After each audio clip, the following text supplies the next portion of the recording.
আপনি 5 বছর সাংসদ ছিলেন, মানুষের জন্য কি কাজ করেছেন? কোভিড আমফানের মতো সেই সময় একমাত্র তৃণমূল মানুষের পাশে দাঁড়িয়েছে। শুক্রবার আসানসোলের রানীগঞ্জের জনসভায় আসানসোলের বিজেপি প্রার্থী এস আলুওয়ালিয়াকে নিশানা তৃণমূলের সেকেন্ড ইন কমান্ড অভিষেক বন্দ্যোপাধ্যায়ের। ঠিক কি বলেছেন তিনি, শোনাবো। আমি সুরিন্দর সিং আলুওয়ালিয়াকে সম্মান জানিয়ে আমি বলতে চাই, আপনি 5 বছর বর্ধমান দুর্গাপুরে সাংসদ ছিলেন।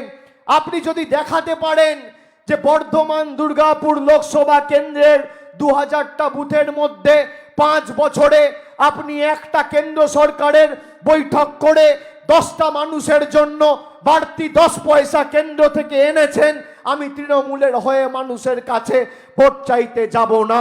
5 বছরে কোভিডের সময়, আমফানের সময় যখনই আপনার বিপদ হয়েছে, কে দাঁড়িয়েছে? তৃণমূল দাঁড়িয়েছে। আপনার আনন্দে, আপনার সুখে আপনি তৃণমূলকে পাননি, কিন্তু আপনার দুঃখে বিপদে একমাত্র তৃণমূল কংগ্রেস ছিল, আছে আর থাকবে। আমি মায়েদের বলছি, শুনে রাখুন, এই লক্ষ্মীর ভাণ্ডার যা আপনারা পাচ্ছেন, বিজেপি এই লক্ষ্মীর ভাণ্ডার বন্ধ করে দিতে চায়। আপনারা যারা আজকে সভায় এসছেন, একবার হাত তুলে বলুন তো, লক্ষ্মীর ভাণ্ডার পাচ্ছেন তো? সবাই হাত তুলে বলুন তো, পাচ্ছেন তো? পাচ্ছেন তো? আমি আপনাদের একটা রেকর্ডিং শোনাচ্ছি, আপনারা শুনুন।